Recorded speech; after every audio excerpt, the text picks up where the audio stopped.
Things in this hole. Another cuff link. I found this part, so I went looking for what went with it and found the top of it. I don't know. Three things out of one hole. Tish is asking me what I've got.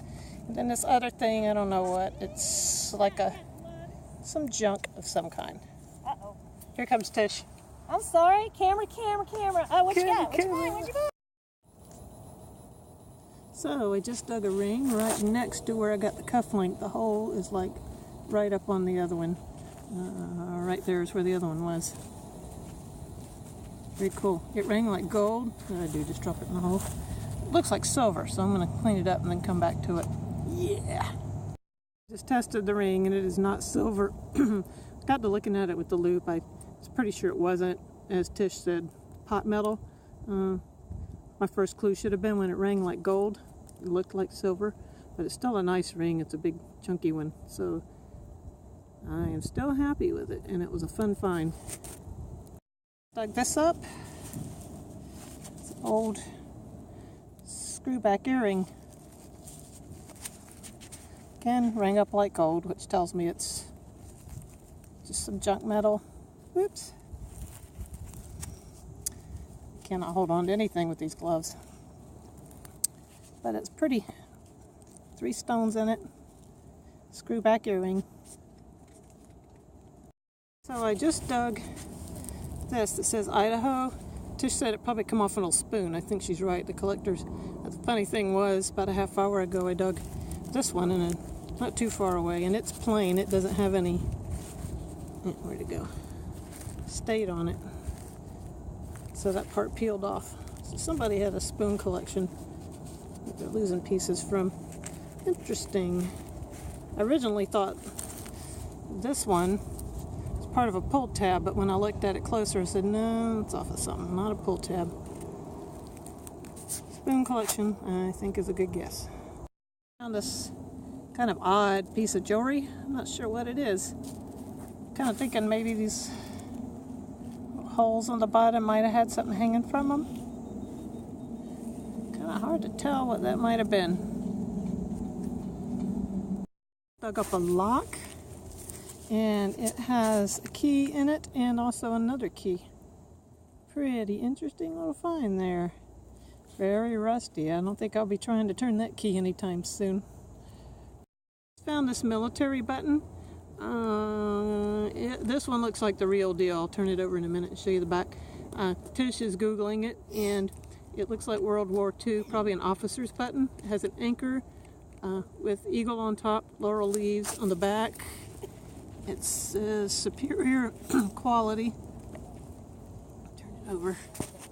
But you can see by the back that even looks like the real deal. Pick it up and get the dirt off of it.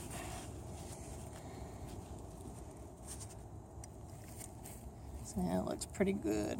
Yeah, I think this might be a real military World War II button. Nice. My dad was in the Navy. Tish's dad was in the Navy. And we love our armed forces and anything to do with the military. Yeah. A pin, or what used to be a pin. It says Salzburg. Yeah. This one was on the back. Or it could have come off a spoon too, I don't know. Seem to find a lot of that stuff around here. I'm perfecting my technique. Yeah, you keep hunting like that. I'll have a good day. Woo. Probably a light bulb. End of the day, stuff I found. I think those little things there from spoons. There's my screwback earring. I tested the religious medallion. It is not silver. Didn't get any silver today. A little bit of clad. Some 1-cent tokens. I think some of those are like horse bridle rings. I always find pull tabs. Bunch of junk. That's my stuff. Here's Tish's. She found quite a few of those 1-cent tokens. She she found this yesterday. That's Jesus is the light of the world pin. She found a cross today. She found this yesterday. I thought she found it today, but she said yesterday. It's a winder for a jewelry box or a clock or something. She found half a key, and then she found the other half. She found a little bead yesterday, found that today. This tie clip, she says, is old. It's called Hickok, I think. She knew what it was when she found it. And here's her junk. This is the kind of stuff you can expect to find most of the time. And, we got a lot of exercise. It's a beautiful day here in Central Florida. 73 degrees for high, light breeze, sunny. Very nice day. Shout out to Kelly Co., where we do a lot of our shopping. And I want to give a shout out to Garrett because I bought one of the new rechargeable batteries for my AT Pro, and I have used it 4 days, and it has not even gone down one notch yet. So that is worth the money spent, AT Pro owners. Take a look at that. All right, it's a wrap.